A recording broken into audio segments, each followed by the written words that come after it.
Big boss ಶುರುವಾಗಿ ಕರೆಕ್ಟಾಗಿ ಒಂದು ವಾರ ಆಯಿತು. ಇವತ್ತಿನ ದಿನವನ್ನು ಎಲ್ಲರೂ ಕುತೂಹಲದಿಂದ ಕಾಯ್ತಾ ಇದ್ರು. ಇವತ್ತು ಏನಾಗತ್ತೆ ಅಂತ. ಅದೇ ವಾರದ ಕತೆ ಕಿಚ್ಚನ ಜೊತೆಗಾಗಿ. ಹೌದು ಹೌದು, ಇವತ್ತು ಕಿಚ್ಚ ಸುದೀಪ್ ಬೆಂಡೆತ್ತೋದು ಫಿಕ್ಸು. ಇವತ್ತಿನ ದಿನವನ್ನು ಬಹಳ ಜನ ಕುತೂಹಲದಿಂದ ಕಾಯ್ತಾ ಇದ್ರು. ಯಾಕಂದರೆ ಈ ಬಾರಿ ಏನೇನು ಕಾಂಟ್ರವರ್ಸಿಗಳು, ಏನೇನು ವಿವಾದಗಳು, ಯಾರ್ಯಾರು ತಲೆ ಹುಳ ಬಿಟ್ಟಿದ್ದಾರೆ ಅನ್ನೋದು ಎಲ್ರಿಗೂ ಗೊತ್ತಿದೆ.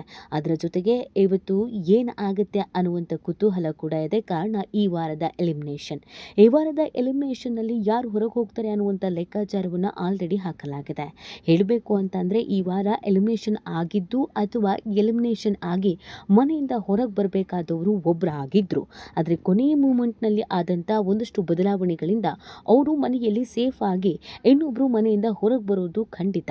ಹಾಗಿದ್ರೆ ಆ ಕೊನೆ ಮೂಮೆಂಟಲ್ಲಿ ಸೇಫ್ ಆದವರು ಯಾರು, ಮನೆಯಿಂದ ಹೊರಗೆ ಹೋಗೋದು ಯಾರು, ಇದೆಲ್ಲವನ್ನ ಈ ವಿಡಿಯೋದಲ್ಲಿ ಕಂಪ್ಲೀಟ್ ಆಗಿ ಹೇಳ್ತಾ ಹೋಗ್ತೀವಿ. ಆದರೆ ಇಲ್ಲಿವರೆಗೂ ನಮ್ಮ ಮೆಗಾ ಸುದ್ದಿಯನ್ನು ಸಬ್ಸ್ಕ್ರೈಬ್ ಮಾಡಿಲ್ಲ ಅಂದರೆ ಈಗಲೇ ಸಬ್ಸ್ಕ್ರೈಬ್ ಮಾಡೋದನ್ನು ಮರಿಬೇಡಿ. ಬಿಗ್ ಬಾಸ್ನ ಪ್ರತಿಯೊಂದು ಅಪ್ಡೇಟ್ಗಾಗಿ ಮತ್ತು ಸ್ಯಾಂಡಲ್ವುಡ್ನ ಮತ್ತು ಕಿರಿತೆರೆಯ ಅನೇಕ ವಿಚಾರಗಳ ನಿರಂತರ ಫಾಲೋ ಅಪ್ಗಾಗಿ ನಮ್ಮ ಮೆಗಾ ಸುದ್ದಿಯನ್ನು ಈಗಲೇ ಸಬ್ಸ್ಕ್ರೈಬ್ ಮಾಡಿ. ಹೆಚ್ಚಿನ ಮಾಹಿತಿಗಾಗಿ ಬೆಲ್ ಐಕಾನನ್ನು ಪ್ರೆಸ್ ಮಾಡಿ. ಎಸ್, ಬಿಗ್ ಬಾಸ್ನಲ್ಲಿ ಈ ಬಿಗ್ ಬಾಸ್ ಅಂತೂ ಸಿಕ್ಕಾಬಟ್ಟೆ ಕ್ವಾಟ್ಲೆ ಬಿಗ್ ಬಾಸು. ಈ ಸೀಸನನ್ನು ನೋಡಿ ಸ್ವತಃ ಸುದೀಪ್ಗೆ ತಲೆ ಕೆಡೋದ್ರಲ್ಲಿ ಎರಡು ಮಾತೇ ಇಲ್ಲ. ಸ್ವತಃ ಸುದೀಪೇ ಕಕ್ಕಾಬಿಕ್ಕಿ ಆಗಬಹುದು. ಇದೇನಿದು, ಈ ಬಾರಿ ಬಂದವರೆಲ್ಲ ಹಿಂಗಿದ್ದಾರಲ್ಲಪ್ಪ, ಏನೇನಾಗುತ್ತೋ ಇನ್ನು ಕತೆ ಅಂತ ಅನಿಸ್ಬೋದು. ಮೊದಲ ವಾರದಲ್ಲಿ ಎಲ್ಲರನ್ನ ಪ್ರೀತಿಯಿಂದ ಸ್ವಾಗತಿಸಿ, ಪ್ರೀತಿಯಿಂದ ಮಾತಾಡಿ, ಯಾರು ಎಡವಿದ್ದಾರೋ, ಯಾರು ಮಿಸ್ಟೇಕ್ ಮಾಡ್ತಾ ಇದ್ದಾರೋ, ಯಾರು ತಪ್ಪು ಮಾಡಿದ್ರೋ ಅವ್ರಿಗೆ ಬುದ್ಧಿ ಹೇಳೋದು ನಾರ್ಮಲ್ ಆಗಿ ಇರ್ತಿತ್ತು. ಆದರೆ ಇದೇ ಮೊದಲ ಬಾರಿಗೆ ಸೀಸನ್ನ ಮೊದಲ ವಾರದಲ್ಲೇ ಕಿಚ್ಚ ಸುದೀಪ್ ಅವರು ಹೌಹಾರೋದು, ಅಬ್ಬರಿಸೋದು ಫಿಕ್ಸು ಅಂತಲೇ ಹೇಳಲಾಗ್ತಾ ಇದೆ. ಹಾಗಿದ್ರೆ ಈ ವಾರ ಮನೆಯಿಂದ ಹೊರಗೋಗೋದು ಯಾರು, ಯಾರ್ಯಾರನ್ನ ಬೆಂಡೆತ್ಬೋದು, ಇದೆಲ್ಲದರ ಬಗ್ಗೆ ಕಂಪ್ಲೀಟ್ ಆದಂಥ ಮಾಹಿತಿ ಇಲ್ಲಿದೆ. ಹೌದು, ಈ ಬಾರಿ ಜಗದೀಶ್ ಅಂತೂ ಸಿಕ್ಕಾಪಟ್ಟೆ ಡ್ರಾಮಾ ಮಾಡಿದ್ರು. ಇನ್ನುಳಿದಂತೆ ಅನೇಕರು ಟ್ರಿಗರ್ ಆಗಿದ್ದು ಕೂಡ ಇದೆ. ಆ ಕಾರಣಕ್ಕಾಗಿ ಈ ಬಾರಿ ಸುದೀಪ್ ಅವರು ಜಗದೀಶ್ಗೆ ಬೆಂಡೆತ್ತಲೇಬೇಕು ಅಂತ ಜನ ಹೇಳ್ತಾ ಇದ್ದಾರೆ. ಯಾಕಂದರೆ ಬಾಯಿಗೆ ಬಂದಂಗೆ ಮಾತಾಡೋದು, ಆಮೇಲೆ ಕ್ಷಮೆ ಕೇಳೋದು, ಎಲ್ಲರ ಮೇಲೂ ಹೊಡೆಯೋಕೆ ಹೋಗೋದು, ಎಲ್ಲರಿಗೂ ಟ್ರಿಗರ್ ಮಾಡೋದು, ಈ ಥರದ ಕೆಲಸವನ್ನು ಲಾಯರ್ ಜಗದೀಶ್ ಅವರು ಮಾಡ್ತಾ ಇದ್ದಾರೆ. ಇಂಥವರು ಬಿಗ್ ಬಾಸ್ ಮನೆಯಲ್ಲಿ ಇರೋದ್ರಿಂದ ನಮ್ಮ ಮೆಂಟಲೈಟಿನೂ ಕೂಡ ಅಥವಾ ನಮ್ಮ ಮೆಂಟಲ್ ಸ್ಟ್ರೆಸ್ ಕೂಡ ಇನ್ನಷ್ಟು ಜಾಸ್ತಿ ಆಗುತ್ತೆ ಅಂತ ಹೇಳಲಾಗ್ತಾ ಇದೆ.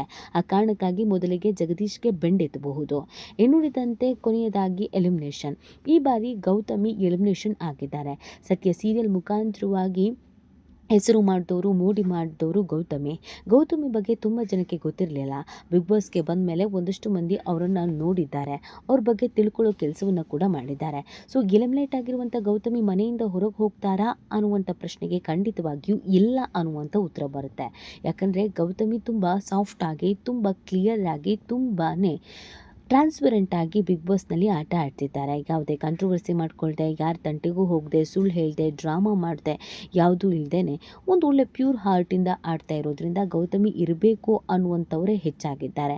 ಮತ್ತು ಪಾರು ಸೀರಿಯಲ್ ಮತ್ತು ಸತ್ಯ ಸೀರಿಯಲ್ ಮುಖಾಂತರವಾಗಿ ಎಲ್ಲರಿಗೂ ಹತ್ತಿರ ಆಗಿರೋದ್ರಿಂದ ಅವರನ್ನು ಸೇಫ್ ಮಾಡೋದು ತುಂಬ ಜನ ವೋಟ್ ಮಾಡಿ ಅವರನ್ನು ಸೇಫ್ ಮಾಡುವಂಥ ಕೆಲಸವನ್ನು ಕೂಡ ಮಾಡ್ಬೋದು. ಹಾಗಾಗಿ ಗೌತಮಿ ಈ ಬಾರಿ ಮನೆಯಿಂದ ಹೊರಗೆ ಹೋಗೋದು ಬಹುತೇಕ ಡೌಟ್. ಎಲಿಮಿನೇಟ್ ಆಗಿದ್ದರೂ ಕೂಡ ಅವರು ಈ ಬಾರಿ ಬಿಗ್ ಬಾಸ್ ಮನೆಯಲ್ಲಿ ಉಳ್ಕೊಳ್ತಾರೆ, ಬಿಗ್ ಬಾಸ್ ಮನೆಯಲ್ಲಿ ಸೇಫ್ ಆಗ್ತಾರೆ. ಇನ್ನುಳಿದವ್ರು ಯಾರು ಬಿಗ್ ಬಾಸ್ ಮನೆಯಿಂದ ಹೊರಗೆ ಹೋಗ್ಬೋದು ಅಂತ ಯೋಚನೆ ಮಾಡಿದಾಗ ಅದು ಮೋಕ್ಷಿತಾ ಪೈ ತುಂಬ ಚೆನ್ನಾಗಿ ಆಟ ಆಡ್ತಾ ಇದ್ದಾರೆ. ಅವರು ಕೂಡ ಬೇಕಾಬಿಟ್ಟಿ ಮಾತಾಡೋದು, ಏನು ಬೇಕೋ ಅದನ್ನು ಮಾತಾಡೋದು, ಗುಂಪುಗಾರಿಕೆ ಮಾಡೋದು ಅಥವಾ ಫಿಟ್ಟಿಂಗ್ ಇಡೋದು, ಡೌ ಮಾಡೋದು, ಡ್ರಾಮಾ ಮಾಡೋದು, ಕಾಂಟ್ರವರ್ಸಿ ಮಾಡ್ಕೊಳ್ಳೋದು, ಅನ್ನೆಸೆಸರಿ ಡ್ರಾಮಾ ಮಾಡೋದು, ಇದ್ಯಾವುದನ್ನು ಮಾಡ್ತಾ ಇಲ್ಲ. ತುಂಬ ಟ್ರಾನ್ಸ್ಪರೆಂಟ್ ಆಗಿ ಆಡ್ತಿದ್ದಾರೆ, ತುಂಬ ಸೈಲೆಂಟ್ ಆಗಿ ಆಡ್ತಾ ಇದ್ದಾರೆ. ಅವ್ರು ಏನಿದ್ದಾರೋ ಅವರ ನಿಜವಾದ ವ್ಯಕ್ತಿತ್ವ ಏನಿದೆಯೋ ಅದನ್ನು ತೋರಿಸ್ತಾ ಇದ್ದಾರೆ.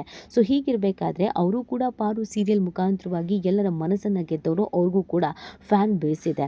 ಆ ಕಾರಣಕ್ಕಾಗಿ ಪಾರು ಕೂಡ ಮನೆಯಿಂದ ಹೊರಗೆ ಹೋಗೋದು ಬಹುತೇಕ ಡೌಟು. ಪಾರುನು ಈ ಬಾರಿ ಸೇಫ್ ಆಗ್ತಾರೆ. ಎಲಿಮಿನೇಟ್ ಆಗಿದ್ರೂ ಕೂಡ ಪಾರುನನ್ನು ಸೇಫ್ ಮಾಡಲಾಗುತ್ತೆ ಅನ್ನುವಂಥ ವಿಚಾರ ಎಲ್ಲ ಕಡೆ ಓಡಾಡ್ತಿದೆ. ಕಾರಣ ಅವರು ಸ್ಟ್ರಾಂಗ್ ಕೂಡ ಆಗಿದ್ದಾರೆ, ಎಲ್ಲ ಸ್ಪರ್ಧೆಗಳಲ್ಲೂ ಆಟ ಆಡ್ತಾ ಇದ್ದಾರೆ.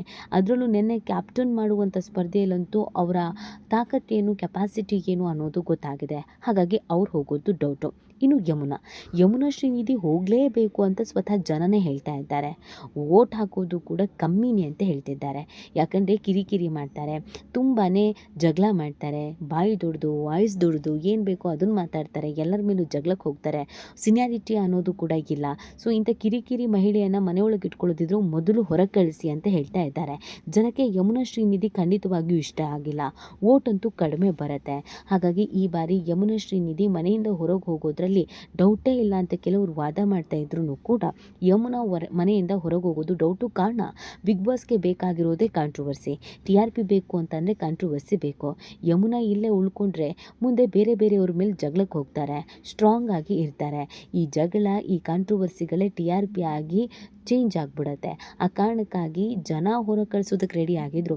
ಬಿಗ್ ಬಾಸು ಯಮುನನನ್ನು ಕಳಿಸೋದು ಡೌಟು, ಮನೆಯಲ್ಲೇ ಇಟ್ಕೊಳ್ಳೋದು ಫಿಕ್ಸು ಅನ್ನೋದನ್ನು ಲೆಕ್ಕಾಚಾರ ಹಾಕಲಾಗ್ತಾ ಇದೆ.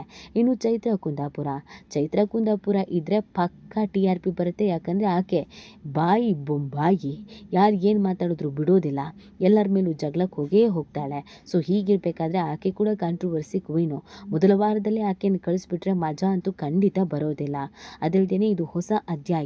ಸೊ ಹಾಗಾಗಿ ಚೈತ್ರನನ್ನು ಖಂಡಿತವಾಗಿ ಉಳಿಸ್ಕೊಳ್ತಾರೆ. ಹಾಗಿದ್ರೆ ಚೈತ್ರ, ಯಮುನಾ, ಮೋಕ್ಷಿತಾ, ಗೌತಮಿ ಎಲ್ಲರೂ ಉಳ್ಕೊಂಡ್ಬಿಟ್ರೆ ಹೊರಗೆ ಹೋಗೋದು ಯಾರು ಅನ್ನೋದು ಅನೇಕರ ಪ್ರಶ್ನೆ ಆಗ್ಬಿಟ್ಟಿದೆ. ಇನ್ನು ಲಾಯರ್ ಜಗದೀಶೇ ಅವರೇ ಹೋಗೋದು. ಯಾಕಂದರೆ ಬಿಗ್ ಬಾಸ್ಗೆ ಏಕವಚನದಲ್ಲಿ ಮಾತಾಡಿದ್ದಾರೆ, ಬಿಗ್ ಬಾಸ್ ಬಗ್ಗೆ ಕೆಟ್ಟದಾಗಿ ಮಾತಾಡಿದ್ದಾರೆ, ಹಗುರವಾಗಿ ಮಾತನಾಡಿದ್ದಾರೆ ಅನ್ನೋದನ್ನು ಹೇಳಲಾಗ್ತಾ ಇದೆ. ಇಲ್ಲಿ 2 ಥರ ಆಗ್ಬೋದು.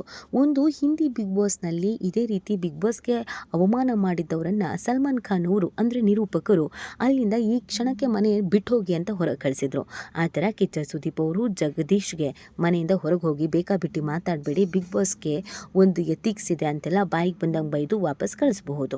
ಯಾಕಂದರೆ ಈ ಮನುಷ್ಯ ಬಿಗ್ ಬಾಸ್ಗೆ ಚಾಲೆಂಜ್ ಹಾಕಿರೋದು ನಾನು ಹೊರಗಡೆ ಹೋದ್ಮೇಲೆ ಈ ಪ್ರೋಗ್ರಾಮ್ನ ಉಡಿಸ್ ಮಾಡ್ತೀನಿ ಅಂತ. ಹಾಗಾಗಿ ಮೊದಲು ಹೊರಗೆ ಹೋಗಯ್ಯ ಅಂತ ಕಳಿಸ್ಬೋದು. ಇನ್ನೊಂದು, ಜಗದೀಶ್ ಇದ್ರೇ TRP ಅಂತ ಅರ್ಥ ಮಾಡ್ಕೊಂಡಿರುವ ಬಿಗ್ ಬಾಸು ಎಷ್ಟು ಬೈಸ್ಕೊಂಡ್ರೂ ಪರವಾಗಿಲ್ಲ, ಕೊನೆಗೆ ಬೆತ್ತಲಾಗೋದು ಈ ಮನುಷ್ಯನೇ, ಇರಲಿ ಬಿಡು ಅಂತ ಇರಿಸ್ಕೊಂಡು ಈ ವಾರ ಯಾರ ಎಲಿಮಿನೇಷನು ಇಲ್ಲ. ಇದು ಮೊದಲ ವಾರ ಆಗಿರೋದ್ರಿಂದ, ಇದು ಹೊಸ ಅಧ್ಯಾಯ ಆಗಿರೋದ್ರಿಂದ ಈ ವಾರ ಯಾರು ಎಲಿಮಿನೇಟ್ ಆಗಲ್ಲ ಅಂತ ಹೇಳಿದ್ರೂ ಆಶ್ಚರ್ಯ ಇಲ್ಲ. ಹಾಗಾಗಿ ಸಾಕಷ್ಟು ಕುತೂಹಲ ಇದೆ. ಈ ಬಗ್ಗೆ ನಿಮ್ಗೇನು ಅನ್ಸುತ್ತೆ ಅನ್ನೋದನ್ನು ನೀವು ಕಮೆಂಟ್ ಮಾಡಬಹುದು.